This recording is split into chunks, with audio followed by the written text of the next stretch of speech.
Hi, everyone. I think it's time to start. I'm your surprise host, Melanie Audrey. I'm sorry if you were dialing in hoping to see Eleanor, but she's unwell and I'm okay. So stepping into the role of host for today's event.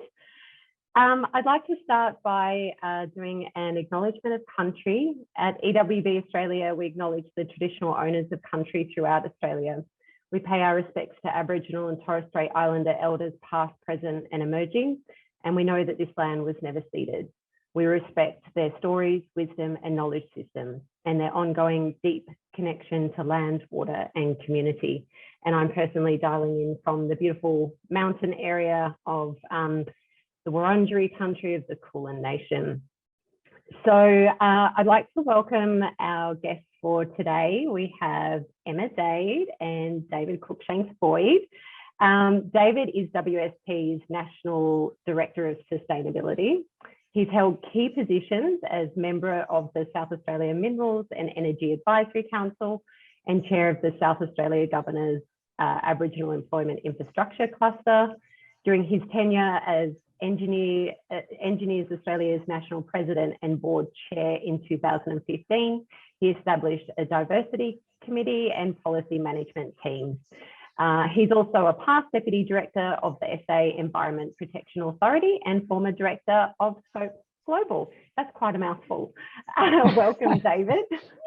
Thank you very much, Melanie. And I'm coming to you from Ghana land in South Australia.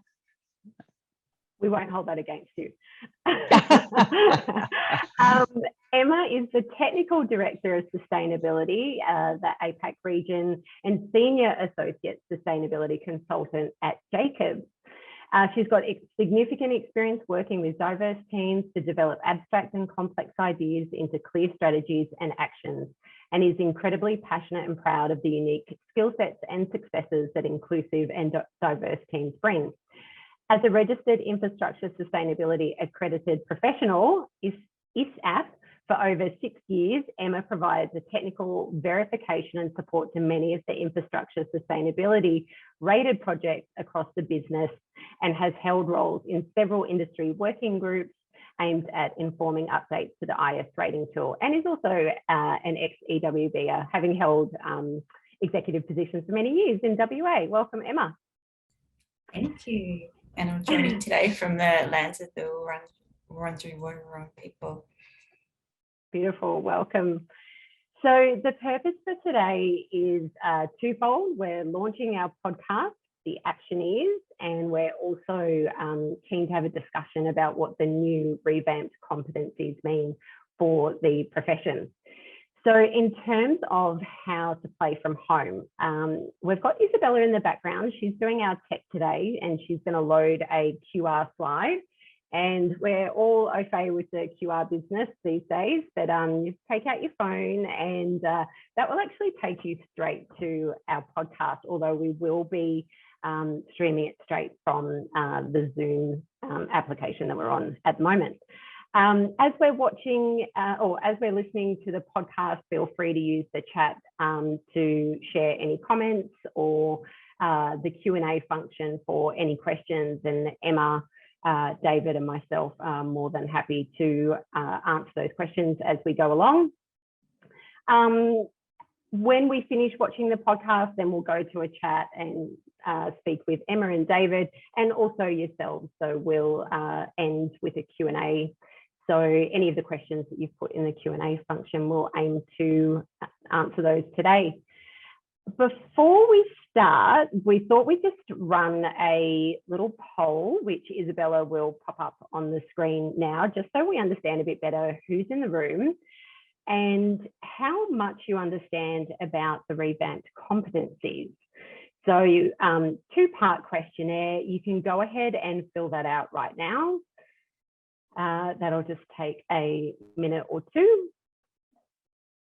And I'm not sure if everybody can see the answers rolling in, but I can. It looks like we've got some students, we've got some professionals, we've got some others, very mysterious. And it does look to me like for most people, yeah, they like to know a bit more about the competencies, so that's pretty cool. Have we got the final results on that, Isabella?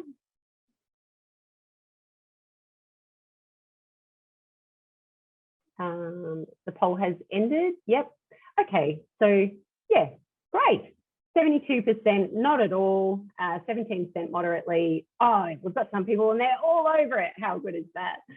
And mostly we're speaking to a professional audience. We've got some students in the room, and yes, our mysterious others. So I'm just going to remove that off my screen so I can see what's happening next. I think we're pretty much ready to launch the podcast. So for those of you that are listening, you can sit back, relax. It goes for 37 minutes. It's a conversation between Eleanor, our CEO, and Marlene Kanga, AM, who helped shepherd the changes through at the highest levels. So over to you, Isabella, to load that up. And we'll see you on the other side.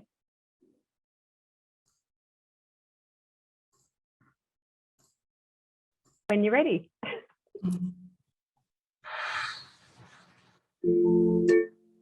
Hi everyone, you're listening to the Actioneers, an EWB podcast featuring socio-technical professionals who are changing the engineering profession and the world so that all people and living things can thrive. EWB Australia acknowledges the traditional owners of country throughout Australia. We pay our respects to Aboriginal and Torres Strait Islander elders past, present and emerging, and know that this land was never ceded. We respect their stories, their wisdom and knowledge systems, and their ongoing deep connection to land, water and community. Hello and welcome to the first episode of the Actioneers. My name is Eleanor Loudon, CEO of Engineers Without Borders Australia, and today I have the pleasure of speaking with Dr. Marlene Kanga. Dr. Kanga is a chemical engineer and was president of the World Federation of Engineering Organisations, WFEO, from 2017 to 2019. She was the 2013 National President of Engineers Australia, is a fellow of the Academy of Technology, Science and Engineering Australia, and is a member of the Order of Australia. She's listed, understandably, among one of the top 10 women engineers in Australia and top 100 engineers in the history of Australia for her achievements. As president of WFEO, she led the proposal to declare the World Engineering for Sustainable Development Day, which we now celebrate globally on March the 4th. She also recently successfully led the global review of the engineering education benchmarks that underpin engineering education and professional development in 30 countries around the world, including in Australia. This is the most significant change to the framework since it was first developed in the early 1990s. These changes reflect the changing face and priorities of the engineering sector worldwide. We are here today to talk with Marlene. Marlene, welcome and big congratulations. What an achievement. Yes, thanks. Thanks for having me, Eleanor. It's a real pleasure, and I'm a great supporter of Engineers Without Borders and have been for many years. And very much aligns with my ideals for engineering. So I always wanted to be an engineer. I mean, my father was an engineer, one of the first engineers to graduate just before independence in India. And so he quickly rose to quite senior positions and was involved in all kinds of very interesting infrastructure projects. He was actually an electrical and mechanical engineer, but he was involved in the building of roads and the electrification of large parts of the country, airports and so on. And at that time, India received a lot of aid from the United States and other countries. And he often took me along to these projects. If there was a big Hercules plane coming in at night, you know, we'd go together to the airport to see the big road rollers coming off the plane. Or if an airport was going to be lit up by the minister the next day, he'd take me for the test the previous evening and say, you can be the first to turn on the lights. Yeah. And I had this sense of excitement about engineering. To me, it was just the most exciting profession. And it also, I liked the way I understood how things worked. I loved that part. And I was quite inquisitive. I was very good at mathematics and science. So it just came naturally. And no one in my family or in my circle told me girls don't do engineering. So I grew up in a very sheltered, family background, quite privileged in India, went to an all-girls convent school, where they tell you the nuns actually encourage you to think that girls can do anything. But they were also horrified that I was doing advanced mathematics. Without a teacher, I was so headstrong. Without a teacher? Without a teacher, yeah. My father started me off, and that was it. And then finally, in my last 6 months of high school, they found me a teacher, because there were no teachers in that school to teach advanced mathematics. So it was a big shock when I arrived at university and found that there were very few women there. And that's where I discovered that there weren't many girls in engineering. But I just enjoyed the work, and I still love it. I say to people, don't tell them how much I enjoy it. But even if they didn't pay me, I'd still do this work, because I love the fact of the impact that it has, that it improves people's lives and that it makes a difference. And I think there are very few professions that do that. In medicine, that is well known, and people understand that because on a one-to-one basis on your own health, you understand this. But engineers improve health in bulk, in large numbers, like with clean water and sanitation. But we just don't communicate that impact enough. And that's where I'm coming from. That's the passion that has driven me through my career and through all the obstacles and barriers that I've faced. That vision has sustained me. Yeah. So you feel that you can feel the potential, you can feel the impact that's possible. And it's interesting, I hadn't actually thought about it like that before, about that impact at scale, because we do know that, doctors and lawyers and so on, they can make significant change, but engineering does play a particular role, and we don't talk about it enough.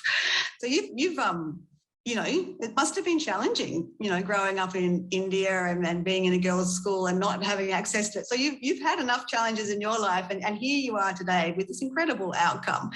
So what do you think, having worked with you a little bit now and understanding a little bit more of who you are and understanding this passion that you have, what do you think the biggest issues are? What are some of the problems that we need to solve now? And I think you've come a long way in some of the influence that you've had, honestly, inspiring influence that you've had in your role. What do you see as the critical sort of issues that we're facing in the sector?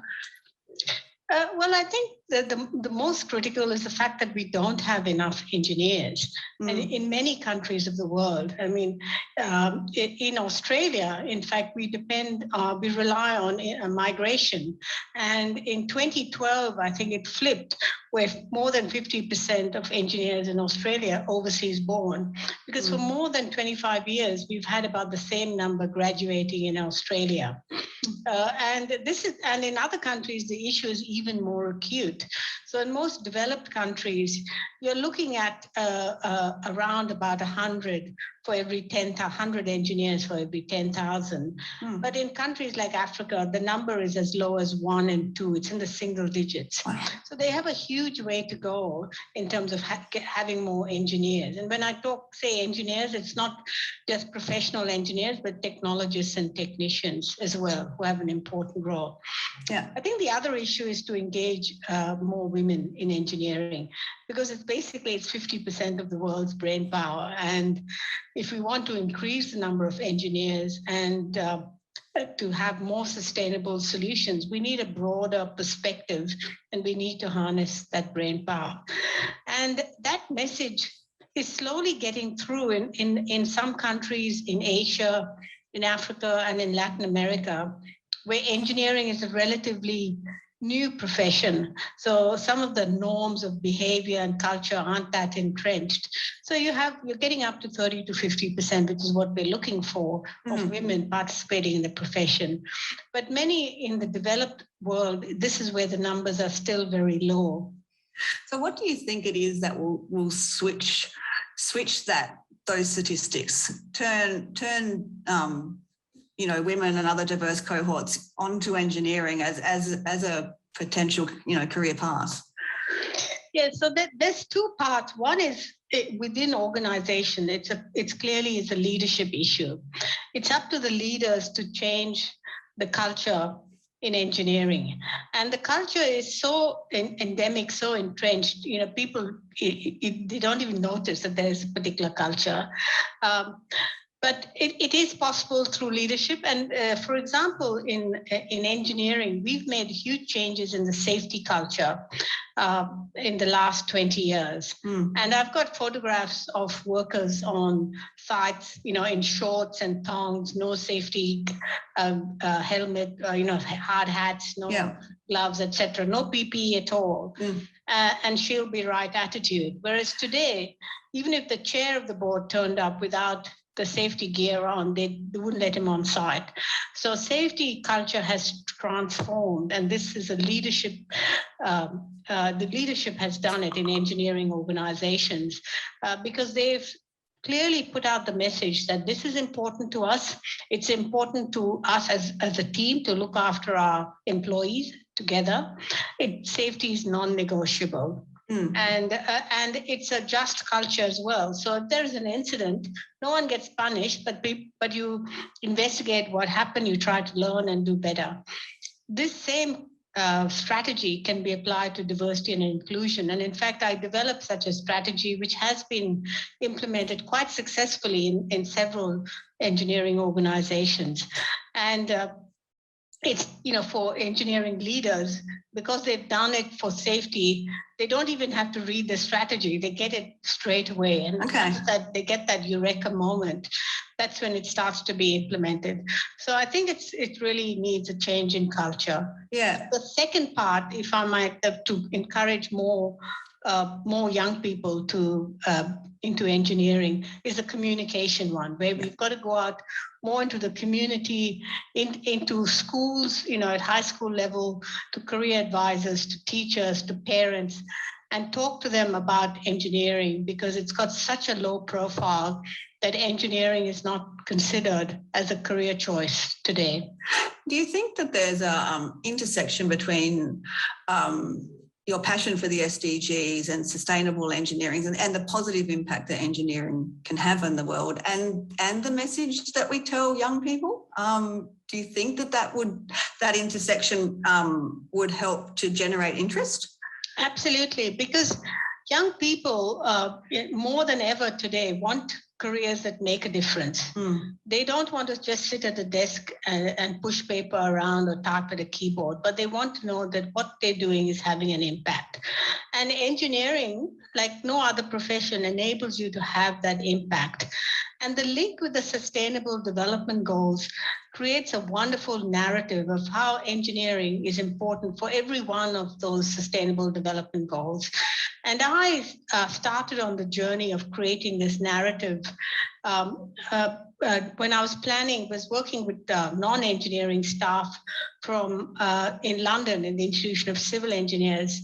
And they said, engineering has nothing to do with Sustainable Development Goals. Did they really? And I said, you're kidding. So I set out to prove them wrong. And that became the core of the UNESCO, second UNESCO engineering report, which is actually called now Engineering for Sustainable Development. But that message has been embraced around the world enthusiastically because everybody gets it. Yeah. They see that connection and they love it. And engineers most of all love it because it suddenly gives them a meaning and an impetus to their work. Purpose, and allows them to, most importantly, to talk about it in a non-technical way, in a way that relates to people, because everyone wants to know what's in it for me, and you can relate that quite clearly. Yeah. So when you were with WFIO, you had this vision of integrating the Sustainable Development Goals and looked at the global competencies and professional attributes. Talk to me about that journey and how we've ended up here with this incredible outcome. Well, it was very strategic. I'm a bang for buck girl, and I try to get things with maximum impact with minimum. Not that it had, didn't have a lot of work and didn't involve a lot of work, but I was thinking far ahead. I had this great vision to transform the engineering profession from the inside out. And how better to transform it than through how you teach and train graduates at the university level. That's where you're laying the foundations for culture, for the commitment to lifelong learning, for critical thinking, for working inclusively in teams. That's where you learn, and then you take that through your professional life. And so, rather than doing research and talking about the need for all these different aspects, there were so many that had to be included in a contemporary, forward-looking profession that ready to solve the most challenging problems that the world is now facing. I decided to do something about it, and doing it from the inside out was the way we went. And that was the impetus for reviewing the graduate attributes and professional competencies. And it took a lot of hard thinking and developing the pathway, the roadmap, and then communicating that to our partners, including the International Engineering Alliance. So it was a journey that started in 2018, and I spoke to a lot of people and had to convince them, and convince them not in a theoretical fashion, but in a practical way how it could be done.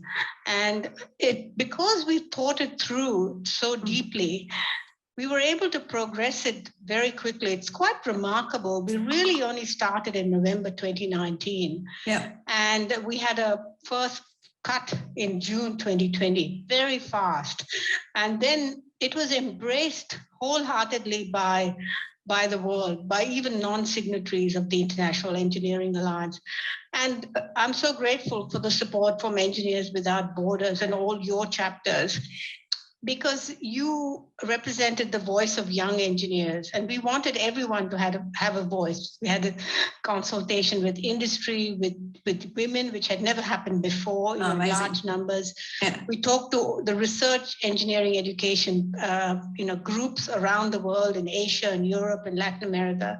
And EWB was crucial in bringing the voice of young engineers from so many chapters.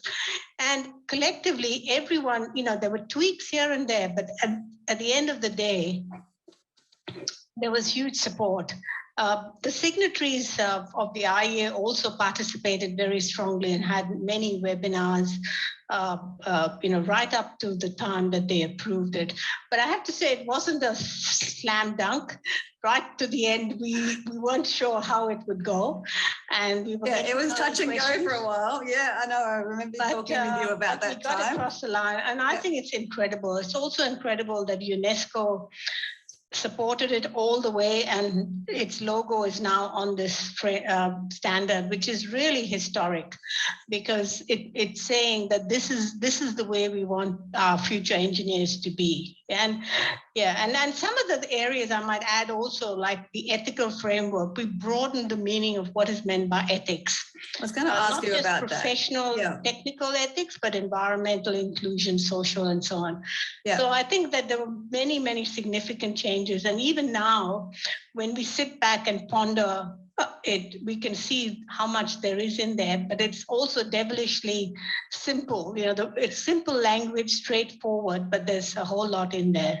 Well, even when you touch on, like you just mentioned, the changed ethical framework and social ethics and environmental ethics. And then there's a whole, I imagine now globally, a whole unpacking of what that means and how do you actually assess that? Is there any sort of next steps? Yes, there is absolutely next steps. And it's very interesting that one of the things we were very careful about was not prescribing how it should be done. And that was done very deliberately, because we wanted each member nation, each signatory, to take it on and interpret it and make it its own. So there's a principle of equivalence in terms of the signatories and mutual recognition of the engineering education across the International Engineering Alliance. So we recognize the equivalence, but each nation can do it their own way, adapt the engineering curriculum and how it's taught and the practical work to make sure that it's relevant to that country, to its culture and so on. So it makes sense. It's not imposed from outside, it's from within. And so this again is an idea that has been embraced by the signatories, and some are going faster than others.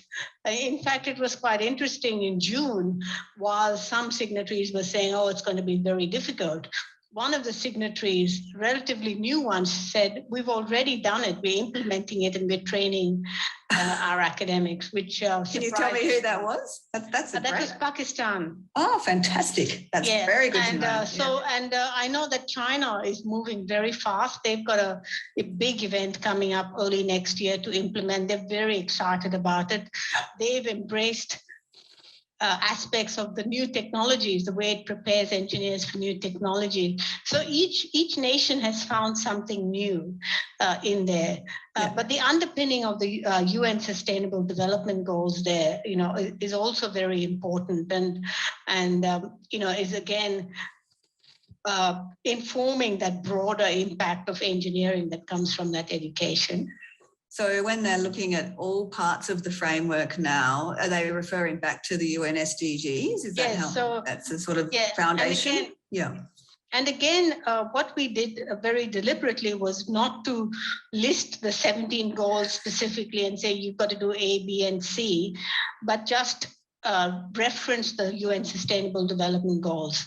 So again, leaving it's like an open exam question, leaving it very open-ended for various signatories and nations to take on as much or as little as they wish, as long as they can demonstrate that equivalence. And I think over time, this is going to evolve. We'll start to see a model of implementation as this interpretation goes through. And how does it work then going forward? Is there an opportunity to come back together every year and hear how China's doing it and how Pakistan's doing it and others are doing it, like a community of practice almost? Is that how it would work? Yeah, absolutely. There will be ongoing webinars. So I actually spoke at one a couple of days ago on last Friday in Peru, where they were addressing this question. And so each jurisdiction will have their discussions with their academics, and then the International Engineering Alliance will, I'm sure, have their discussions, bringing together their signatories, and the World Federation of Engineering Organizations will have their discussions with their members. So there's some crossover between members of the two groups, but not everyone's a member of both. So we're certainly, it's very early days, but this is just beginning. This is going to have a life of its own. I'm interested to know what kind of, for the women engineers out there and those who are moving into, because we're going to need to see more women engineers in leadership roles, and you're an excellent example of how change can happen when you're in these kind of roles. What did you need to remember or hold true to through this process, the last 2 years of getting these changes through? As a woman in a man's world, I mean, I don't know how many other women there were around that table, but you were leading on this. I'd love to hear some of your sort of, what you carried with you through that process. Yeah, I have to say that throughout my career, I've been the only woman in the room. In fact, I have worked with other women on very rare occasions. So I'm not fazed by that, and I'm carried by, I suppose, my conviction of and vision of what needs to be done, the work that needs to be done. Mm-hmm. And I also prepare thoroughly. I know what this topic, the subject matter, and so on. So I put in a great deal of work in that as well. But at the bottom line is, I actually didn't think about the fact that I was a woman there. Never occurred to me. I just went on and just did the work. So, and I consider it a privilege to have the opportunity. So to have the opportunity to make such a change, even though it was an enormous amount of work, 7 days a week, you just, put everything else aside, personal and family and social. But, for me, it was just a must do. And because it was it was an opportunity for me in my hands. I just could not say no. You know, it was just a matter of just had to get on with it and do it. And I do see it as an enormous privilege. I wanted to also go back and add on EWB. I think in terms of implementing, I wanted to add the graduate attributes. The implementation is not so much, learn theoretical topics in the curriculum, but it also includes hands-on work. And I think the opportunities that EWB provides in terms of its projects is huge, because those projects bring together many elements of the graduate attributes framework in terms of leadership, working in teams, communicating, being innovative, developing solutions in tough conditions with limited resources, protecting the environment and so on. And I think one of the activities in promoting this framework is to promote, to have a hackathon, a problem-solving challenge for young engineers that will relate to the Sustainable Development Goals and some of the graduate attributes. And we're hoping that universities will see that and encourage young people to participate in that. And in future, one of the ideas we have is to showcase the work being done by Engineers Without Borders and the chapters around the world and demonstrate how they align in a practical way to achieving the graduate attributes. And hopefully that will give many young people around the world the opportunity to work on real life projects, and most importantly, to see firsthand how they can have a positive impact through engineering. Yes, thank you. More than happy to help with that. Even in Australia, this is as an aside, but even in Australia, we actually looked at the graduate, the professional competencies too, and we worked with EA to map the competencies that engineers who'd been on our field trips and worked with us overseas, and how that aligned with the professional competencies too. So there is that bit that we've also done too. It's definitely an interesting space, and yeah, very interested in how the sort of ethical framework of the evolved ethical framework that we have now. You know, we've just had COP26, or we're in the process of it. There's a huge urgency around the world around the environment and environmental ethics. Engineers have a huge role to play, and a leadership role to play really in what's going to happen next for our planet.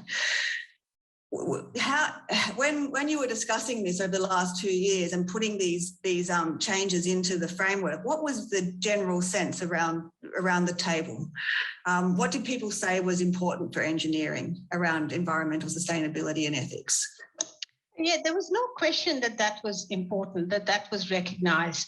And I think what's lacking is the ability of engineers to feel that they can speak up. Even if you're in a junior role, my message is that you are still a leader.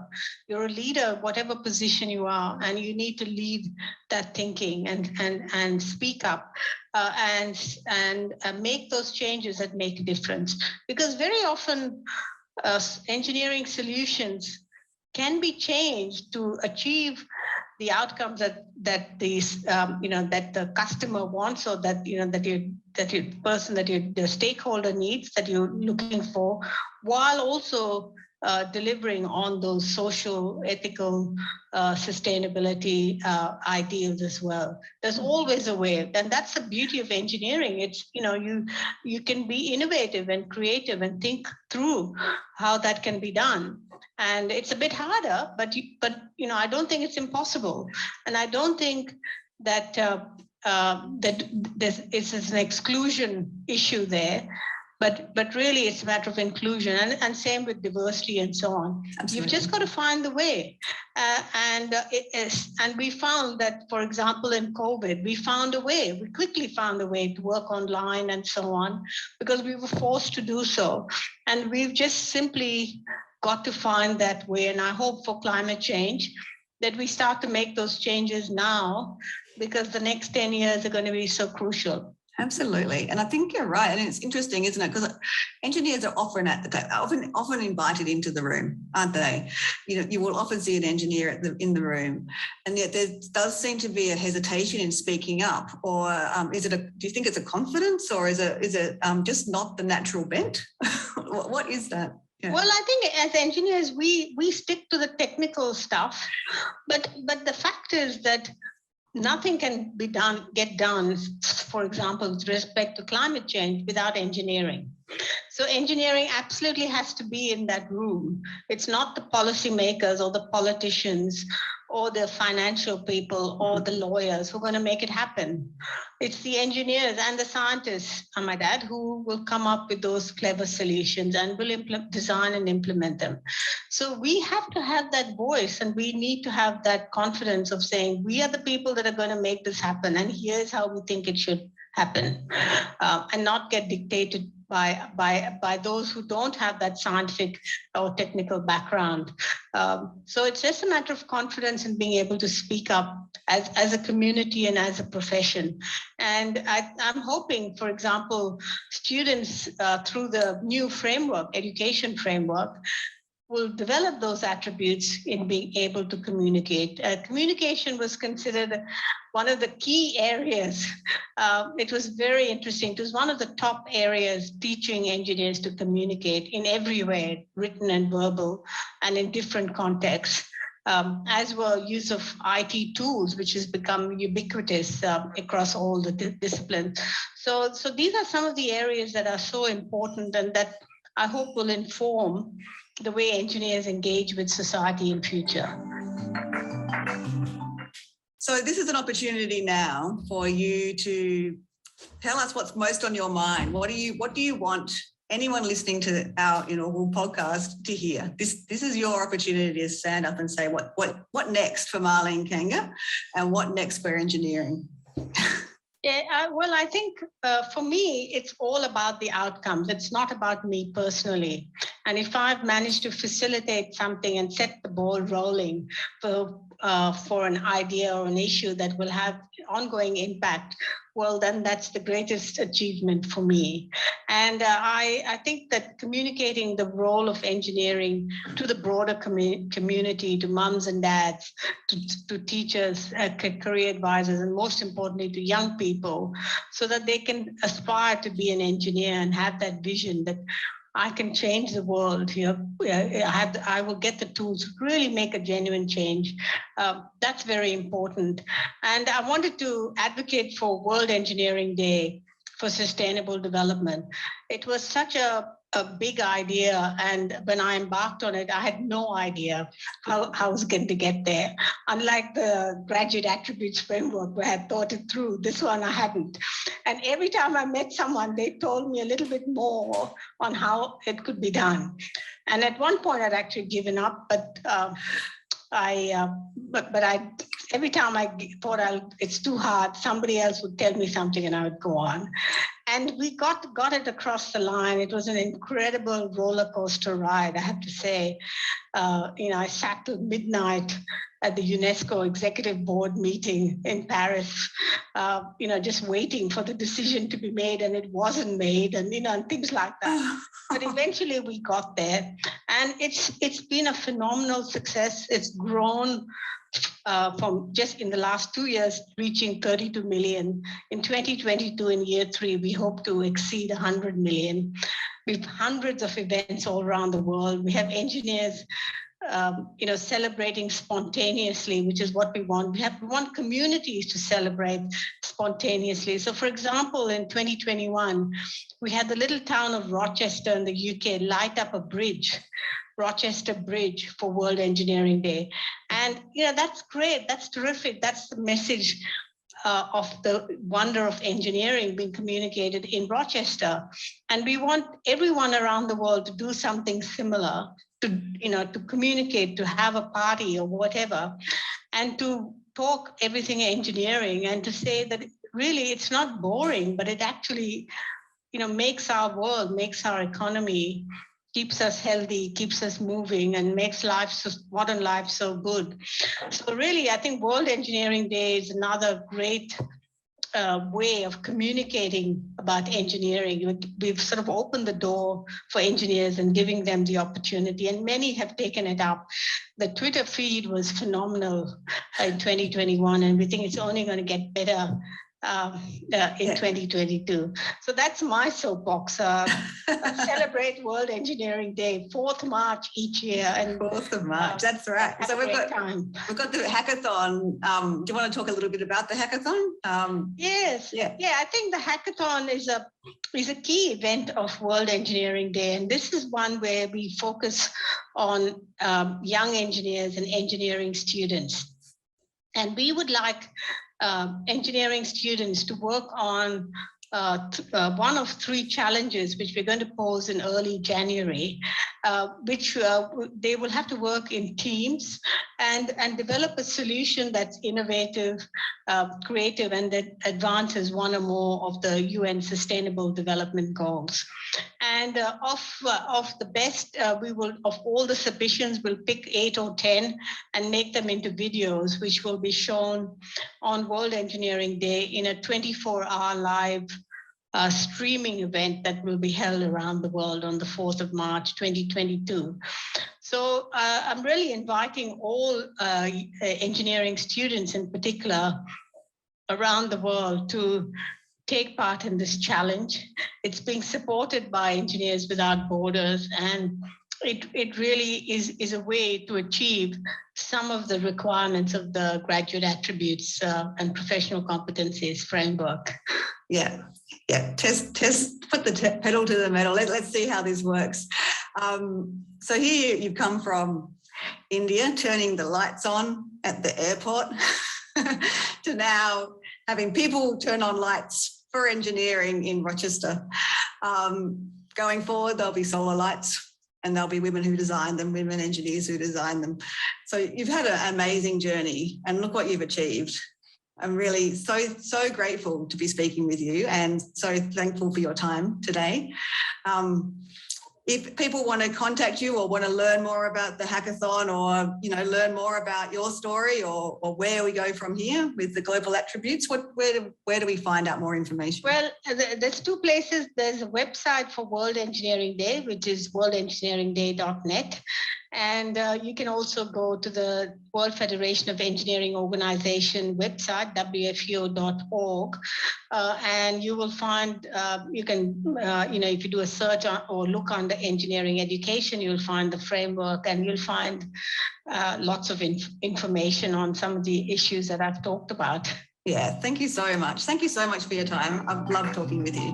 Yeah, thank you. It's been a great privilege, and I really enjoyed it. Thank you very much. The Actioneers production team is grateful to soundscape artist Julian Rausch for creating our podcast music. To learn more about this podcast and to access this episode's show notes, please visit our website, ewb.org.au/podcast.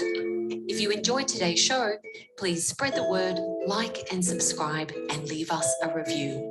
We look forward to spending time actioneering with you again during our next episode.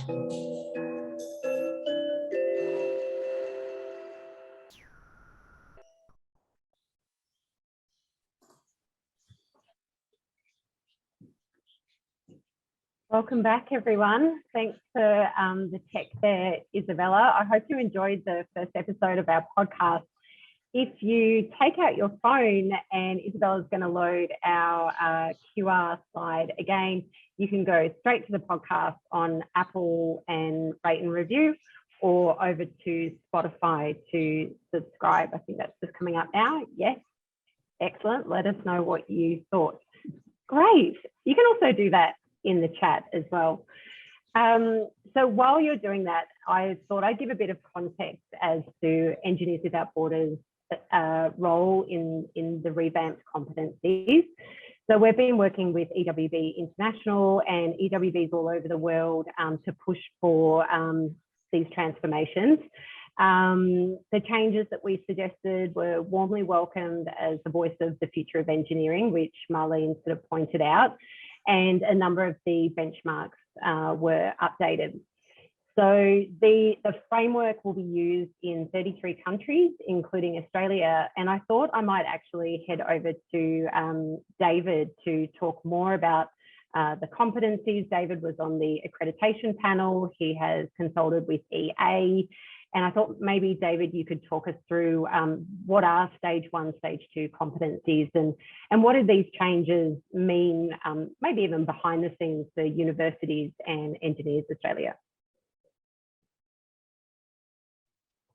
Yes, thanks, Melanie. Can I just start by saying what an amazing podcast, and having worked very closely with Marlene over the years, we are immensely lucky to have someone of her drive and determination and skill leading the charge. And as many will know, she was previously the world president of the World Federation of Engineering Organizations, and she was the second female president of Engineers Australia, and even more importantly, she was the first mum to be a president of Engineers Australia. So that's pretty fantastic. Wonderful. And the work that Marlene has done to push the revamp of the competencies is really, really, truly important. And so just if I can try and answer your questions, Melanie, and put that sort of context in place for those on the call who don't know, and I do recall we did have a few who said they were all over it, but most of the attendees were not all over it. So I will seek to put the whole thing into context. So within Australia, and we'll keep it perhaps with an Australian flavour, within Australia, almost all of the universities who teach engineering want to be accredited such that the graduates coming out of their courses, that their qualifications are recognised internationally. And the International Engineering Alliance that Marlene spoke about is the body that has established the competencies which all signatory countries have to comply with if they want their graduates to be, their qualifications to be recognised internationally. So within Australia, the way that we do that is there's an accreditation board that I'm a member of that goes out and assesses our engineering courses on a 5-yearly basis and assesses them against the international frameworks or international benchmarks. And the significance of these changes are that all universities now, if they want to retain their accreditation, are going to have to ensure that their courses are designed in such a way that graduates who come out of those courses, whether they be professional engineers or engineering technologists or engineering associates, that they can demonstrate that they meet these new competencies. And most significantly within all of that, there is this very close connection between the competencies and the UN Sustainable Development Goals. So it is truly transformational, and I'm really looking forward to my role on the board, making sure that the universities are achieving that. Having said that, I should point out a positive call out to the universities through the Council of Engineering Deans, which is where all the engineering deans come together. They have been working on a project for a number of years, looking at what the attributes of a future engineer need to be, and the work that they've done, not surprisingly, aligns very closely with what's come out of the International Engineering Alliance, with this really strong focus on engineers not just being technical, but having a really strong ethical foundation to understand the social implications and environmental implications of their work. Thanks, David. I wanted to pick up, just then you mentioned ethics, and that was a strong theme in what Marlene was talking about. She said, that she thought that what was lacking was the ability for engineers to speak up, that you need to lead no matter how junior, and that there's always a way. And Emma, I thought I might ask you, like, you've always been a very passionate environmental and sustainability expert, and I'm just sort of wondering, what has been your experience in the profession to do with your ethics? Were they welcome? And I'm keen to hear, like, will the new competencies, if they're in, if there's an emphasis on ethics, does that ensure that, like, questioning voices are welcomed? Because I wonder if that's always been the case. Yeah, thanks, Melanie. I feel around the ethics and the questioning voices, I think I've always found that asking those questions and asking why and how we can do things different, that voice has always been welcomed within, the projects that I've been working on and the things that I've been involved in. But I think the challenge then comes with how do you actually implement that sort of those desire and get those outcomes in a practical sense.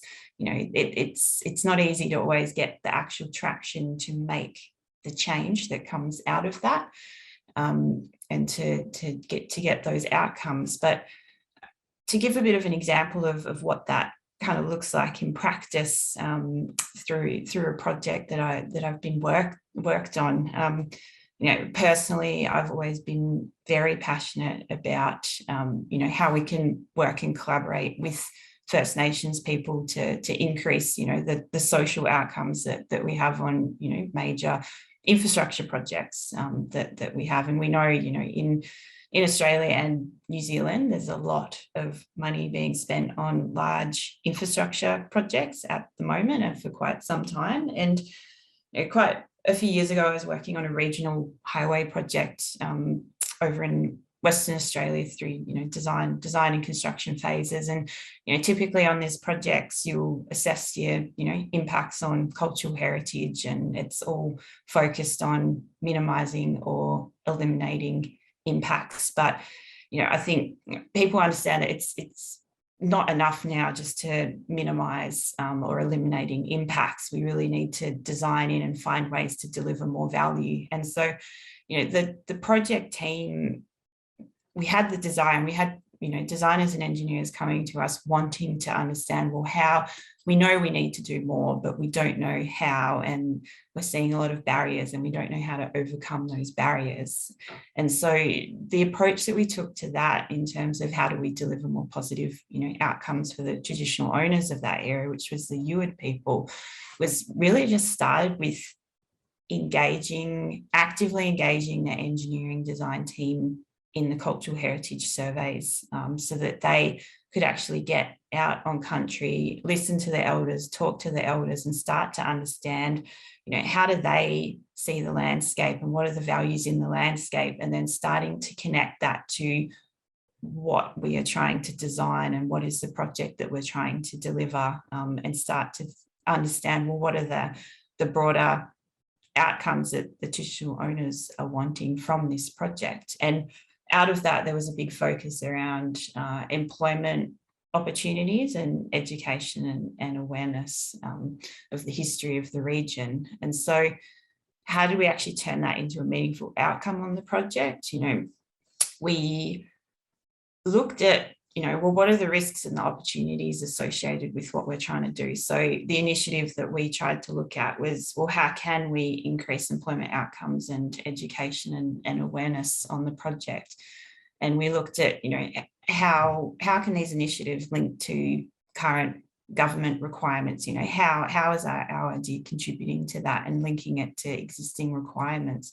And through a number of collaborative co-design workshops between our engineers and the elders and representatives there, we actually designed collaboratively a set of interpretation panels that talk through the history of the region. And both the traditional owners and the design team were actively involved in designing that. And while it's not something that you might call the core scope of, building a highway, we were able to justify it through looking at, costs and benefits and risks and how does it link to existing requirements. And that collaborative and open communication, really led to a good outcome. And that's been picked up on other projects. So I guess that's like a bit of an example of how that passion and desire can result in real outcomes, but it starts with a conversation, and it starts about talking to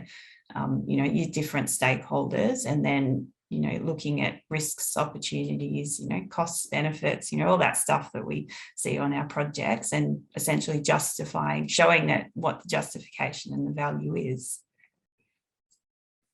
Thanks, Emma. David, I'm just sort of wondering from your vantage point, you're very senior in WSP. If you had young engineers coming through filled with, the conviction of their values and their ethics, what tools would they need to speak truth to, senior management and be heard and not in any way be at risk professionally in terms of their career? Great, Melanie. Before I answer that question, I noticed we've got a question on the Q&A, so I might respond to that if that's okay. 2 for 1, absolutely. Maybe we can tie them together. Yes, so this is which organisations police professional ethics and conduct, and are there examples of how people or organisations might have been dealt with for their not so ethical practice? And that was from Manji. So Engineers Australia is all members of Engineers Australia using an Australian context are required to sign up to the Code of Ethics, and if they don't abide by the Code of Ethics, they run the risk of being disciplined. And there have been examples, not many, but there have been examples of where, for example, where Engineers Australia have had to remove someone from membership because in fact they were purporting to have the qualifications that they didn't have, and they were working on a project where they didn't have the skills and competencies to practice. So that's one example. Coming back to your broader question about engineers in WSP. Now, this is a really interesting question, and it talks very much to what Marlene said about engineers. If they're going to be leaders, they need to be brave enough to speak up. And so it comes down to, does the culture of the organisation facilitate the speaking up? And you're quite right that in many, many cases, notwithstanding what's written on a piece of paper and the fact that you might have whistleblower policies, which WSP has, or you may have ethics committees, which WSP has, the reality is that it depends upon how the culture is driven through the organisation to encourage speaking up. And I'm quite impressed with, we've only been with WSP because we were purchased by them a few years ago. I've been very impressed with their emphasis on building the culture. All employees have to do an ethical refresher every year, and they are in that induction, it's not an induction, so in that webinar, they pose some pretty interesting questions about how would they respond in this situation or that situation. And through that, I think it helps to encourage everyone not to be silent, but if they're concerned about something, to have the confidence that they will be heard and they will be listened to. Thanks, David. I'm pulling together a few threads here. So I'm looking at that question that you just responded to, and one that came up earlier about being in your lane. And I'm thinking of consultation with First Nations people, and I'm also thinking of the situation that we have going on in WA, Emma, something that you said, or the example that you gave. And I was thinking about the Aboriginal Heritage Act and how that's sort of playing out at the moment with traditional owners. And obviously this is post Juakan Gorge. My question is to either of you, does engineering have a place outside of engineering? Should engineering be working with politicians to inform the kind of legislation that enables the activities to take place in the first place? Or are we just engineers and so we don't get involved in politics? Can I lead off, Emma, because it's very timely that you should mention that question, because only today I put a communication out to some of my colleagues regarding the proposed WA Aboriginal Cultural Heritage Bill, which is an absolute disgrace. And there's already a lot of publicity seeking to stop the bill from becoming law. I'm also aware that on the national front, there's a move to create some national Aboriginal cultural heritage legislation would actually override state legislation. But actually at the foundation of all of that is very much an ethical question. And I do believe engineers, and indeed in Australia, Engineers Australia, because we are the body that represents engineers, should be speaking out on this very issue, because it's the tough issues where you need the voice. And in this particular case, it basically boils down to, do we respect our First Nations people to have the right to control potential damage to their own cultural heritage? And the West Australian Bill does not allow that. They can say what they want, but it becomes a decision of the minister rather than of the traditional owners. I think that's a bit shameful, frankly. Yeah, well, they're calling to have veto rights. That's the campaign, isn't it? Yep. Yep. So yes, I mean, I use that as an example simply to say I do believe that we have to have the courage to speak out on those issues. And that's really what the new competencies encourage us to do. Yeah, absolutely. So one of the things Marlene was also talking about was engineering creating impact at scale, which is just such a lovely framing, and that the profession is about improving lives and improving people's lives. And so that makes me think of how at EWB we talk about socio-technical professionals, where we believe that the so-called soft skills, which are not soft, they're key skills, are, complementary and if not as important to the technical skills. And so I'm wondering if either of you have an example of where you've used your socio-technical skills to improve people's lives or create impact in the projects that you've been working on. Yeah, I'm happy to take that one on and provide some examples. And I think, when we're talking about impact at scale, there's an element of risk-taking that's needed to, push the boundaries and try something that's new or something that's different. And, when I talk to our engineering teams around what is the biggest barrier that they encounter in trying to, get those sustainable outcomes at scale and get outcomes and initiatives on projects, the biggest barrier that they say is around risk appetite and specifications and standards and, the box in which they have been told to design this bridge or this road, and that they feel constrained by that. And so, we need to look at put it in that lens of how can we, take different methods or approaches of doing something that's different, but still have appropriate, risk mitigation and measures in place to make sure that people feel comfortable with the outcome and how it's going to be approached.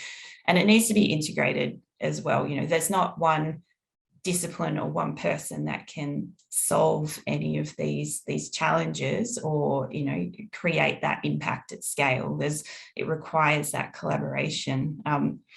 A similar example to what I provided, but a different project, and one that's a little more recent, was working the last few years on the Ballarat line upgrade. So for those outside of Victoria, regional rail project upgrade, and there was the team wanted to look at, we know that cultural heritage is really important. How do we actually move beyond just putting up an interpretation panel that talks about the history and actually embed Indigenous design elements into the project and the design response? But, a similar story where the desire was there, but the team didn't quite know how or where to start. And so, this is one of those examples where, we needed all of the designers, landscape, urban design, the station designers, the concreters, and all of those different people that were involved in the project. But then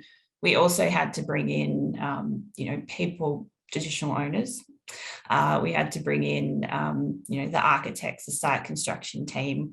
We engaged with Creative Victoria and the arts industry to kind of develop an appropriate response to what that would look like. And through this highly collaborative and iterative process, we appointed an Aboriginal artist to actually work collaboratively with the design team to embed elements into a line-wide response that talk to the nations of the Kulin seasons that we have here. And this process actually involved a lot of back and forth between the designers and Fiona Clark, who was our artist that produced that work. And it was around how do you sort of collaborate and look at having a clear outcome, but being flexible in your approach, because things change constantly and new risks arise that you have to mitigate, and thinking outside of the box as to how you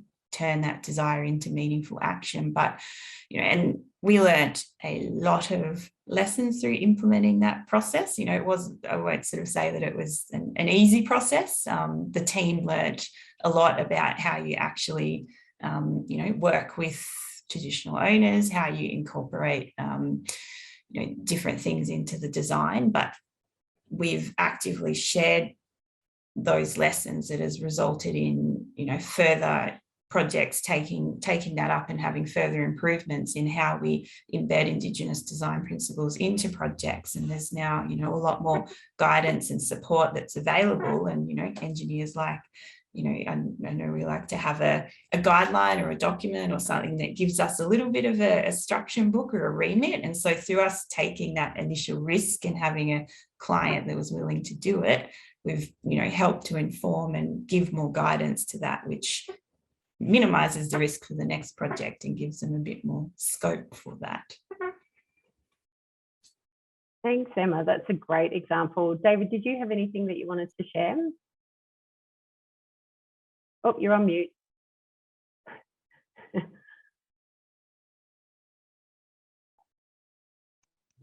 Sorry about that. I was busy answering a question from David Hood, which was a good one.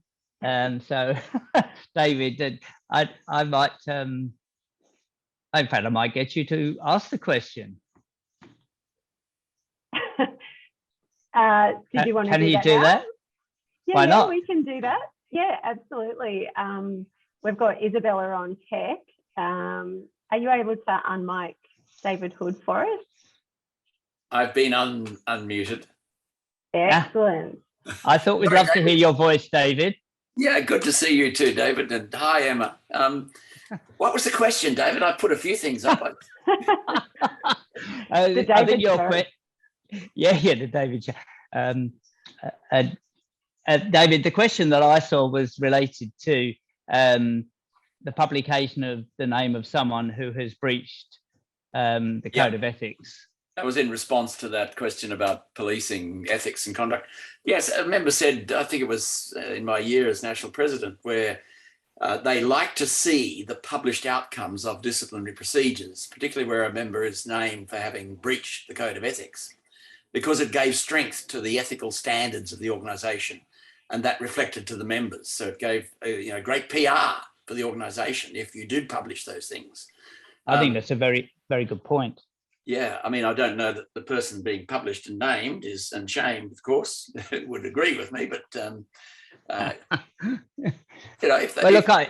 I don't know, David. To be honest, I've never been involved directly in the disciplinary procedures, so I certainly think, as a minimum, there should be publication in an anonymous sense of a case where an injury.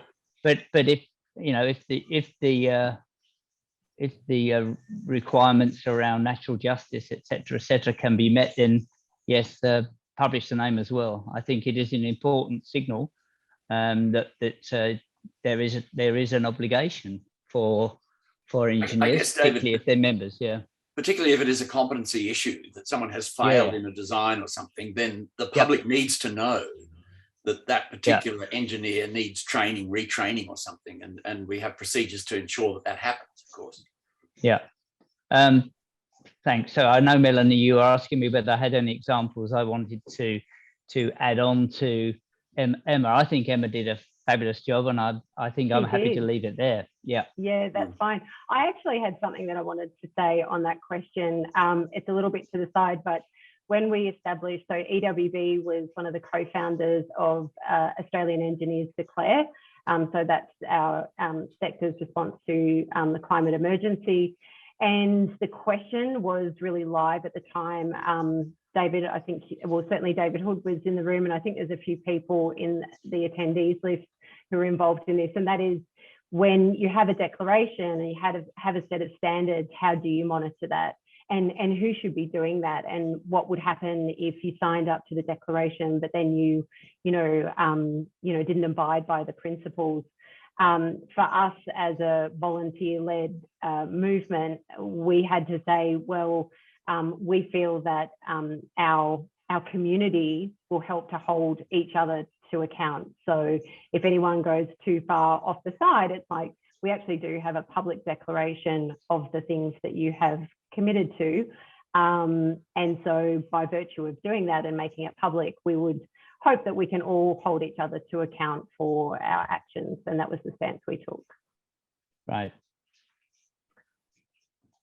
So I do have, we've got a few questions coming through with the Q&A. I've got another one for David, potentially, but we might just have a look over in the Q&A box.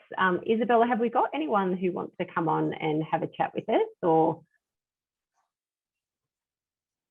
you can unmic and let me know if you like. No, not yet. Okay, beautiful. Well, I've got a question for David. It's a little bit around, the question around the lane, the fact that at EWB, we believe that we are actioneers, so we have to be taking action. And so we've got the revamped competencies, we've got the Council of Deans report on what a future engineer looks like. We've got Engineers Australia and their climate change statement that they've put out, which is really quite excellent. So there's a lot of busyness, there's a lot of motion, and I'm wondering though, is this what action looks like, or will this create action? And, coming off the back of COP26, is it enough action? Like, are engineering consultancies going to refuse to work on fossil fuel projects? Like, what does action look like? And is this it, given the context that we're in?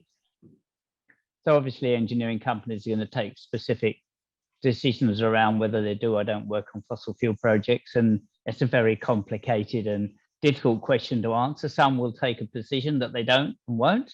Some may take the view that they may, but under certain circumstances where they feel it still meets their sort of stated ambitions. I do know that our own company is making some very bold statements around the impact that we're going to have on our clients and our supply chains over the next 10 years in terms of targeting 50% reduction in greenhouse impacts. So a number of companies are taking different views on that. But I think it's obvious to everyone that the challenge over the next 10 years in particular is immense. The need for accelerated action is immense, and I think I would just put a call out to every single person on the call, and indeed every single engineer, that stand up and be counted and do whatever you can within your own practice, within your own sphere of influence, to try and help achieve that the goal that's been set by most recently in COP26, but even then beyond that, obviously. So one of the things that's interesting about the UN SDGs, when I look at them, and there are all 17 of them, is they are very complex and at times potentially competing. And so the whole complexity and ambiguity of the ethical challenge for individuals is there, but that's nothing shouldn't be worried. I mean, people shouldn't be worried about it. They should just use their intelligence and their commitment to try and navigate through some of that complexity, and most importantly, embrace others to help find the most effective solution. Yeah. Great. Emma, what do you think?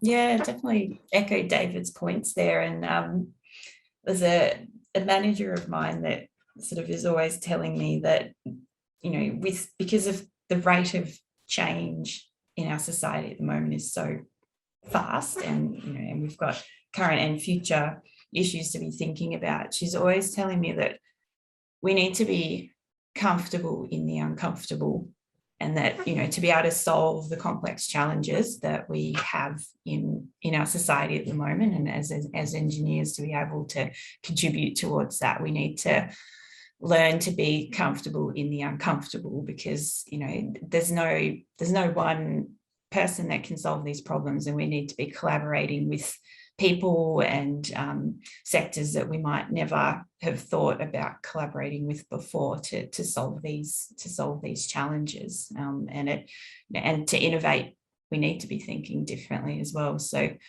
definitely echo exactly what David was talking through there. Just on your comment about innovation, yeah, I don't know how it works in your workplace, but in terms of people's time, is there time to innovate, or is it just be, you know, delivering all the time? Or are businesses now saying, actually, no, create some space, because we know that that's where the creativity comes from? Yeah, definitely. So I think, you know, a lot of companies, and Jacob's included, are recognizing that to be innovative and to, you know, think outside the box and push the boundaries and deliver the solutions that society needs to these complex challenges, we need time to think. We need the tools and the time to be creative and to explore, and to brainstorm ideas. And so, you know, there's structured and unstructured ways that can be supported, but, you know, in our roles, there is an expectation that we spend some of our time thinking, exploring, creating things, and there's the expectation that we are doing that, because that's how we're going to deliver better value solutions to our clients and the societies and end users that we're designing for. And additionally, you know, there's a lot of internal programs that can help support innovation as well. So, you know, within my organization, we have innovation programs, and I'm actually going through a process at the moment where, you know, I've done some thinking with some colleagues. We've got this really awesome idea, which I can't share yet, but we have an awesome idea, and we're going through a process now of essentially putting a business case to the company through one of our innovation programs to get internal funding, which will cover our time to pursue that idea over the next 6 or 12 months and actually turn it into something. So definitely encourage people, you know, within your companies and your organizations, if there are programs like that, actively engage with those programs and make use of the funds and resources available to, you know, allow you to be innovative. So there are, you know, and there are, you know, EWB has programs as well that help, you know, help support and drive some of those, you know, exploration of ideas. Absolutely. Now, we've had a question come through LinkedIn. It's from Kaylee Reagan, and this is a sustainability question, which is excellent for the panelists that we have here today. Have many businesses harnessed sustainable initiatives to be a market differentiator? I suspect that Jacobs and WSP will both say we have, or we are endeavouring to do so. So, but obviously each company's approach will be slightly different. But I can't speak for Jacobs, but I certainly am very much aware what WSP is doing globally, coming out of our headquarters in Canada. What they're doing in the UK and what we're doing in Australia is driving to create a culture which will flow from staff to clients, that we are there about wanting to solve significant future focused problems such as sustainability. You know, I think this is just sort of, it's almost become the norm. So I think the challenge is, how do you actually differentiate from other companies? And I always have a bit of a view that it's culture that drives everything. So if you can create the right culture, then the differentiation will be obvious. I'll leave that to Emma to speak on behalf of Jacobs. Yeah, definitely. And I think to add on to that as well, David, in terms of that market differentiation part, I think, companies are also realizing that the staff and the talent that they need are expecting this, and that, and that's what they're looking for from their employer. And so I think a lot of it has also been a response to, all of our companies want the best and the brightest talent to help us deliver these solutions, and the best and brightest talent is expecting as a minimum that they're going to be working for a company that is walking the talk and is showing how they are actually contributing to these broader outcomes. So I think there's sort of going in both directions there, and we've seen that within Jacobs. We've had changes at the corporate perspective as well around our climate action plan and the commitments we've got around being net zero and carbon positive, and that's been driven both by external investor pressure, because we are also a listed company and we have investor pressure, but also from employee pressure and communications. And like, we've got a lot of forums that allow us to have that internal voice and have that dialogue and see that the company is responding, which I think the staff really respond to well. Amazing. Terrific. Thanks, Emma. So Melanie, I saw there's another question come through. Yeah, we're going to go to Gavin, actually. I think Emma's typing away to someone, and Isabella's going to hand the microphone to Gavin to ask his question. Great. Thanks very much, Melanie. Yeah, it's delightful listening to you all, to hear Marlene's story, led there by Eleanor. Thanks very much for your practical solutions. I just want to extend on that a little bit, and the context is, I'd say there'd be universal agreement, loud agreement from engineers coming through about the need for these competencies. And there's a lot of people who are already in positions and already doing great work, but there's a whole suite of new competencies coming through. To be able to get the traction and get the outcomes does require a systemic approach. And so it'll be some of those experienced engineers who will have responsibility for changing some of the processes and systems and the ways of working. What do you reckon might be some practical ways to embed these competencies, whether it be through contracts, whether it's through culture, whether it be through engineering ways of working? That's a long explanation and question, but hopefully it makes sense. Thank you. It's a very good question, Gavin, and I will attempt some answer to that, because it is a deep and enduring question.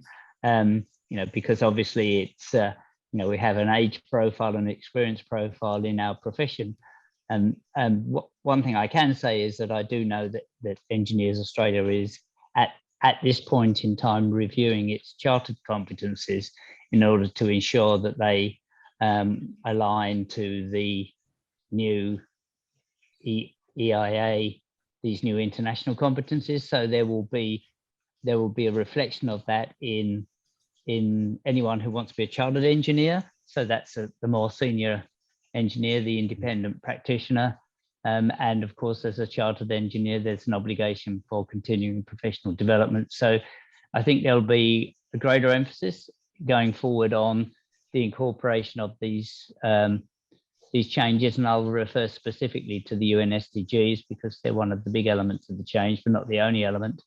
Going beyond that, the question of how can you,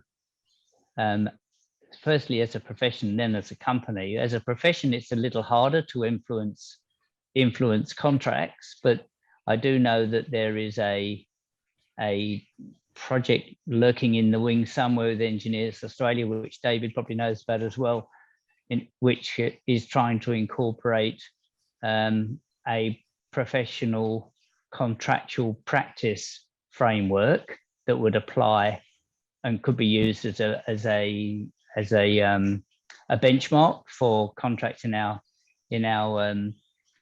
field of endeavour, but that's still very much a work in progress.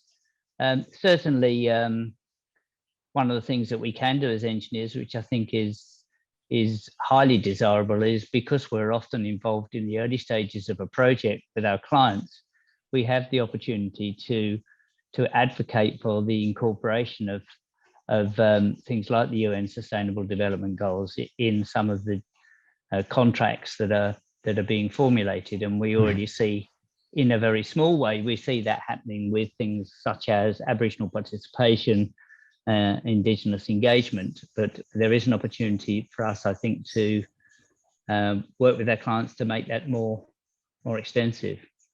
That's probably about all I can say, Gavin, to be honest. I don't know, Emma, if you want to add to that. Yeah, sure. I'll add a couple extra points. Great question, Gavin. I think I was just sort of reflecting on a couple of quick sort of practical examples to kind of respond to your question as well. And a few that kind of came to mind was, so at the moment we're actually, it's probably quite timely, but we're kind of doing a bit of a review internally at Jacobs of our graduate development program. So we have a structured program. There's a bunch of competencies within that. It goes beyond just engineering because we cover a lot of different disciplines. But, you know, in terms of a practical way to embed it for companies that have a structured graduate program, they could actually embed it into the competencies that they have in that as well. And in terms of looking at embedding it at more senior levels, you know, looking at ways to embed it into the performance metrics and KPIs of senior management as well. I think, you know, just having people having to respond to and actively think about it is perhaps some of those practical ways to try and embed those. So a couple of small examples there. Great, thank you. Well, I think that pretty much brings us to the conclusion of this afternoon's webinar. Thank you so much to our panelists, David and Emma. It was really great to have this conversation with you. I hope everybody enjoyed the podcast.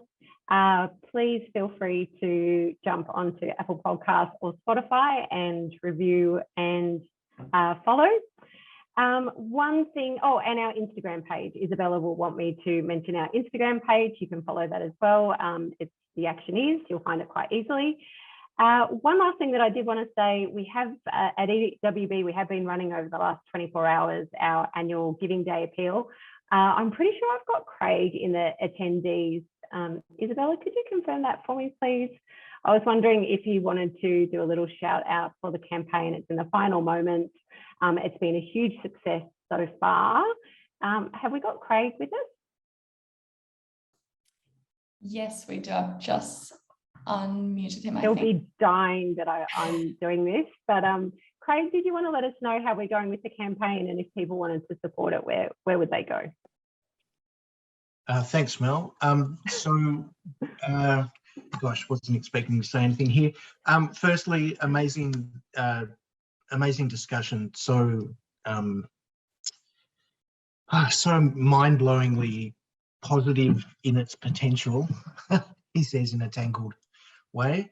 All right, we have an appeal that we run every year, this time of the year, that largely focuses on raising the funds for our work with First Nations remote communities, and we've had an amazing response from the wider EWB community and the wider engineering community, and we've raised upwards of $143,000 with an initial goal of only 100,000. So that is humbling and amazing. And we dared to set what is called a stretch goal of 150,000. So we're actually approaching that. And the reason we've simply dared to do that is that there's always more work to do. There's always more pro bono partnerships to set up. There's always more piloting to be done. So if anybody wants to go to ewb.org.au/Giving Day, which I think Isabella's just popped into the chat. If you want to go there and throw in a few dollars, we've actually got a match going on, which means we've had some significant donors who've said for the dollars that come in, we'd like to multiply that impact, and that will continue for a little while because of the level of their generosity. So anybody who can go there can really help EWB connect with a range of projects with a range of communities. All right, I'll leave it there and leave. Thanks, Craig. That's great actioneering right there. Thank you so much, everybody. Have a really beautiful night and see you soon. Bye.